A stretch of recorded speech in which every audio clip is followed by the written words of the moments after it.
What are the biggest structures that modern man builds on the planet?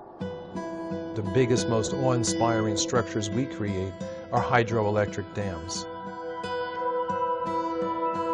Why are we willing to invest such awe-inspiring amounts of labor and effort in constructing those? Because we know we're going to get a very valuable physical return in the form of electricity. And by comparison, I wonder if the ancient megalith builders weren't willing to invest such staggering amounts of resources by even smaller populations because they knew that they could get something very physical and worthwhile back from it. People are fascinated by Egyptian monuments, and some report the energy is palpable at these sites. Is it possible to confirm this energy through scientific means? What I've been finding in the last 20 years of research is a lot of experiments that have been done that show that there's a certain type of energy that does not exist in our current science. It's unknown with our current science. We call it subtle energy. Well, this is a whole new trend of thought in looking at ancient structures, that maybe the ancients understood subtle energies. So this appears to be a technology that may have existed in megalithic societies. You know, these societies that built things out of big stones.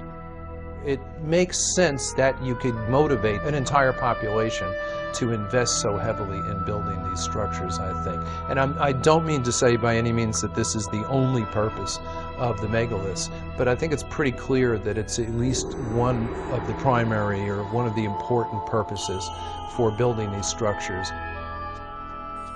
We find megalithic sites everywhere around the world, and there's a tendency to make circles or certain types of formations.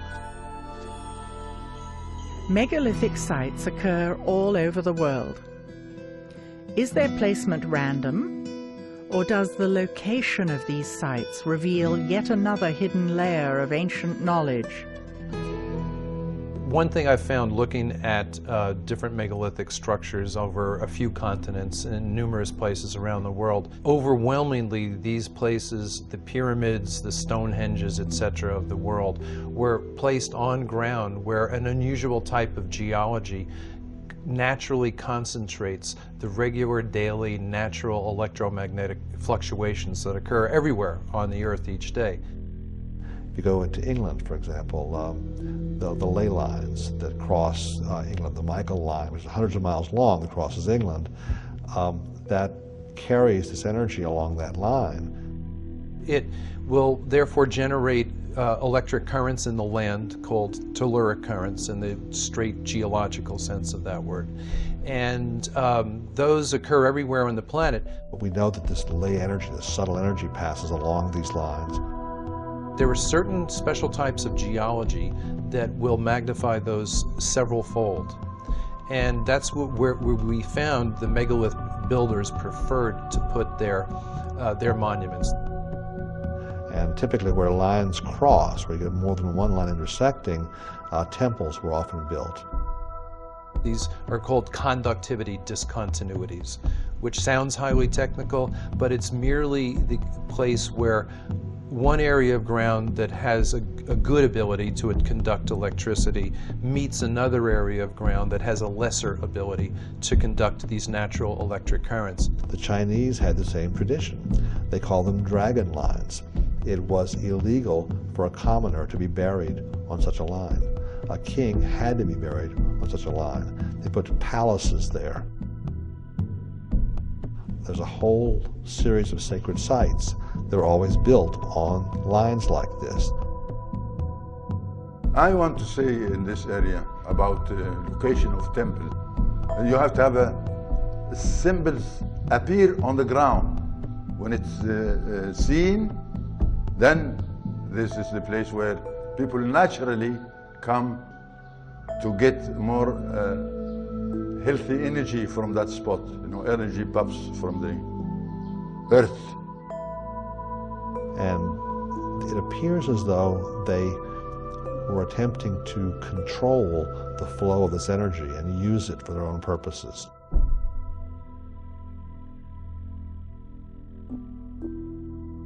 The key hours, unfortunately, are the pre-dawn hours. If you really want to study this, you've got to get up at 3 and get out there very fast. That's because the energy that's involved in these sites, that's really fueling most of it, originates with the daily changes in the Earth's geomagnetic field. It's strongest during the day, weakest at night. And in the hours leading up to dawn, the weaker field lines now come roaring back to closer to full strength very quick. It's the most dramatic time in terms of change of magnetic strength per hour. It's the most dramatic time of the day. And wherever you have a changing magnetic field occurring, you are generating electric current in anything present that will conduct electricity. It's a simple principle of physics known as induction, and it's a universal. Normally, in everyday life, we don't ever see large concentrations of this energy. Normally, it'll show up at, let's say, at mountaintops, at sacred sites. You'll feel a certain calm, a certain peace. Sometimes people in those places report mystical experiences. They'll see into some other dimension, okay? They'll see into some other time. The Chinese have known about this for a long time, and they call it qi. The Hindus, in their ancient texts, call it prana. And the yogis, that maintain a very ancient tradition, use it. It affects a variety of different processes. Electricity, magnetism has a strong effect on that. So it modifies all the other laws of physics. When you look back on how sacred sites were chosen and buildings like the pyramids were constructed, the suspicion arises that they understood quite a bit more about this stuff than we do, and they may have been using it in their engineering. Then the megalith builders designed these structures and then built them in such a way as to further concentrate those energies. So they definitely seem to have known what they were doing. We are not used to things built out of stone being high technology. It is clear that several different kinds of stone from a variety of sources were used to construct Egyptian monuments.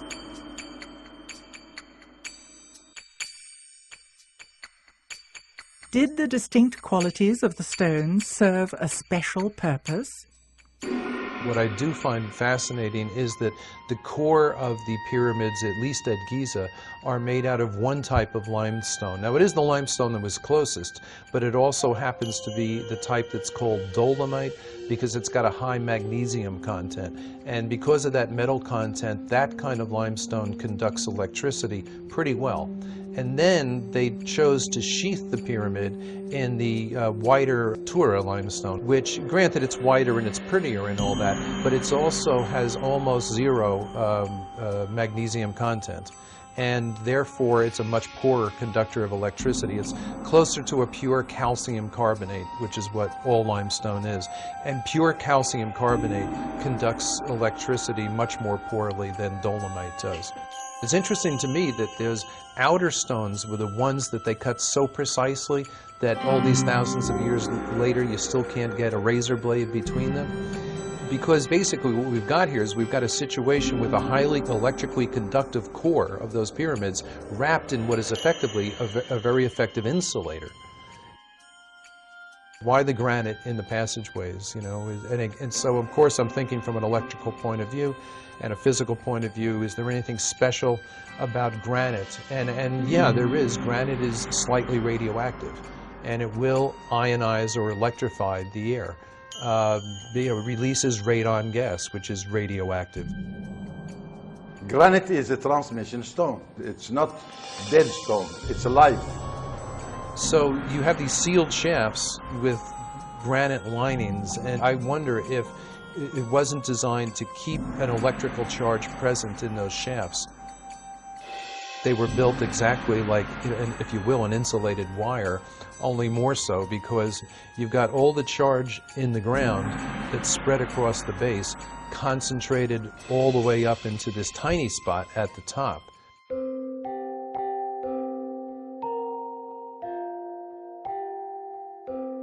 We find similarities in 3 different constructions. The one at Giza here, Valley Temple, and one at Abydos, and another one abroad in England, the Stonehenge. Same material being constructed with, and same way and same technique. But the construction there, it's built in addition to have the water, because it's water bed. It's a huge water bed, and it's still working, still producing water. In Egypt, you do have a similar situation to England in that you have limestone aquifers under the monuments. An aquifer is an underground layer of porous, water-bearing rock. Water flows through the aquifers as rainfall, or when rivers and lakes flood, the water drains into them. And movement of water through limestone or chalk aquifers is known to produce electrical charge by 2 different processes that are self-reinforcing. And I've personally measured this for a week at a stretch at Silbury Hill in England, for example. Right before and after thunderstorms, as the water is sinking into the ground, we measured the increase in ground current, the change in the magnetic field as that happened, etc. And in Egypt, you had the Nile crashing, dropping every year and then flooding again. And that movement of water up and down through the layers of limestone would generate electrical charge. Flowing water generates at least a mild electrical charge, which means it generates an electric current, which means it generates a magnetic field as well. So if you were looking to give an electrical charge, a little boost to, say, a mound or something like that, it makes a lot of sense to have it at a minimum running water. And in fact, at Tiwanaku on the south shore of Lake Titicaca, their biggest monument, the Akapana Pyramid, was terraced in such a way as to have the water come down in waterfalls that alternated outside the pyramid, inside the pyramid. But that kind of falling water generates enough electric charge that one of the common school physics experiments is you can, in your own sink at home, if you can divide the stream of water coming out of your faucet into 2 separate streams, you can take a little LED indicator light and put it between the streams, and it'll generate enough electricity that maybe every 20 seconds or so the light bulb will come on. And then the question is, did some of those layers of limestone run up the Giza plateau? And they did, and they did, come up to the surface underneath where some of the pyramids are located. The idea would be that it would be the rising and falling of the Nile that would produce this electric ground current by moving through the different layers of the limestone aquifer. And when there was a dip, say, in that supply, maybe that's when the ionized air in the granite shafts and galleries could help keep the process going, if you will. I tend to wonder if the electrified shafts might not have been able to act in a similar fashion to your car battery when you come to a stoplight. Normally, your battery is not being used when you're driving your car. The alternator provides all the juice. But when you stop and that alternator is turning very weakly, that's when you want the battery there to keep everything going so your engine doesn't cut out.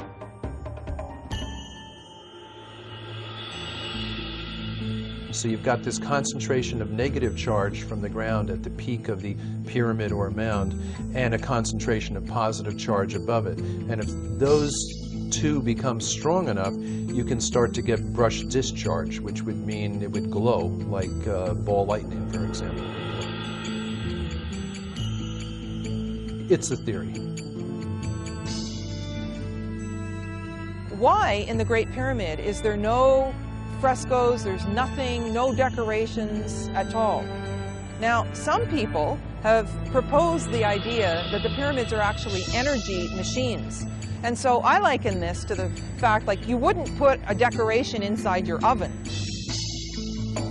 I was talking with a woman who had spent some time in the Great Pyramid, and her comment was, it felt like I was in a machine.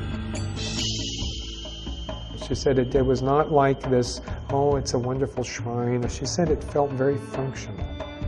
In fact, she made a comment that I actually think is probably right on. She said, I felt as if I wouldn't have wanted to be in here when it was running.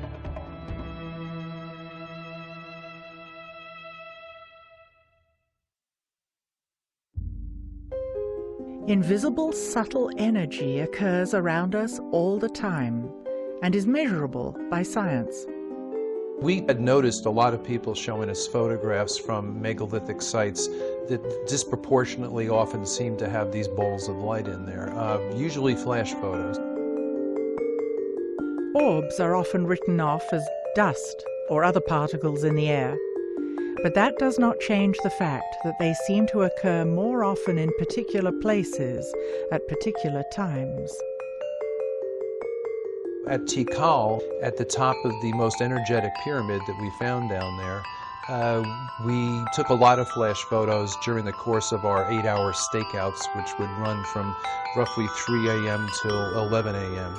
And on the pyramids that were electrically dead, that had no juice, nothing going on, which were the big fancy ones, but the most recently built ones, we would take photos and find out eventually when they were developed, no orbs, no glowing balls of light.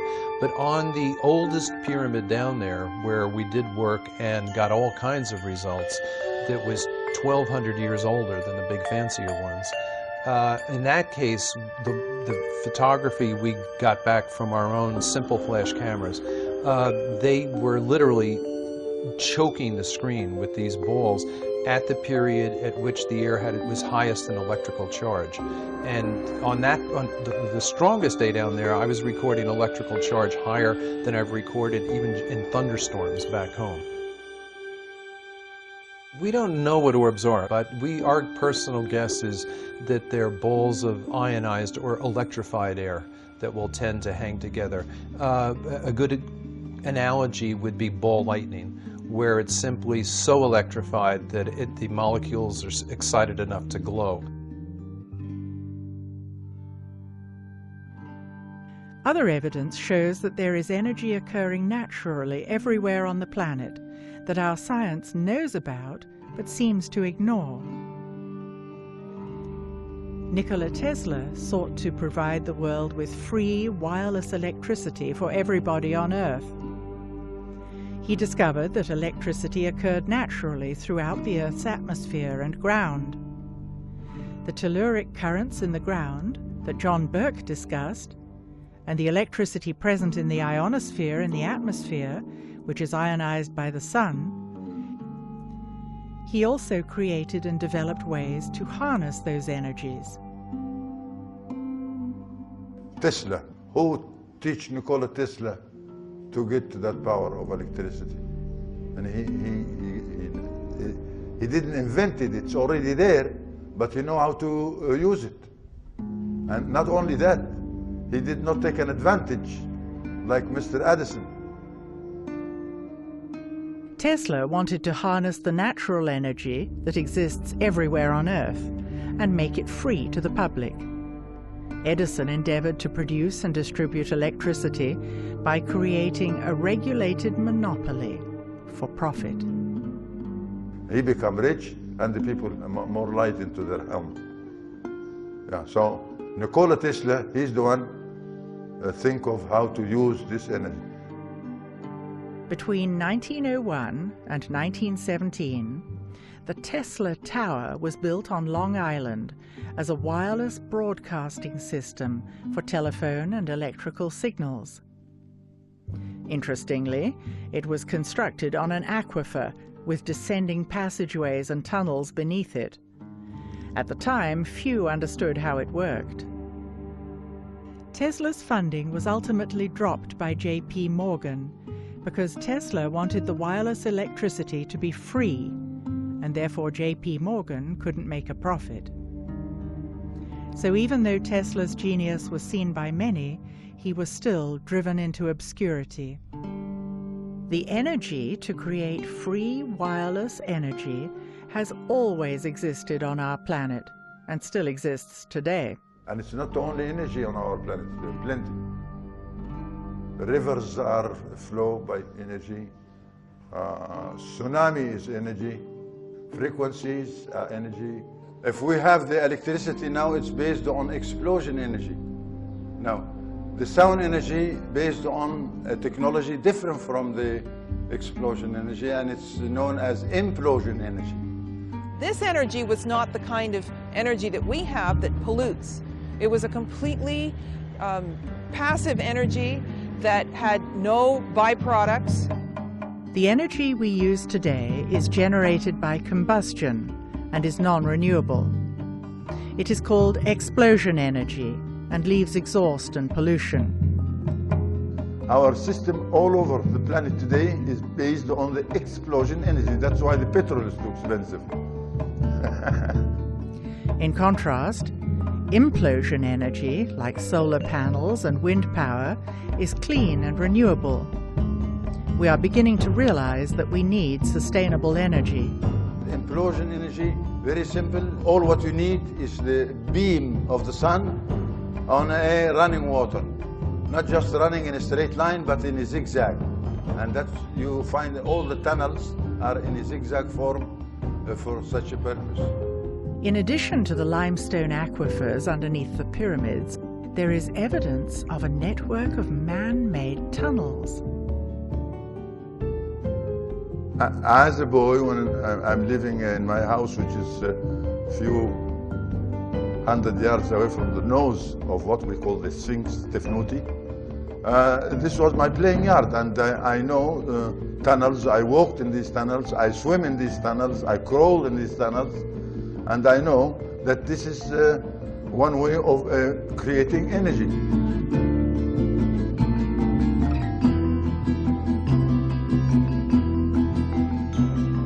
Now this is cost nothing. I mean, all what you need is a beam of the sun reaching the running water underneath the tunnel, and you can see that there are many openers in each tunnel permit this sun beam reach the water.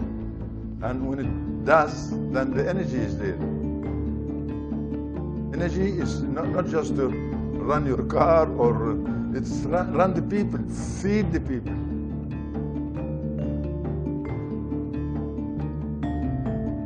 If the pyramid fields of the Band of Peace and the network of underground tunnels are still there, why don't they generate energy the way they used to?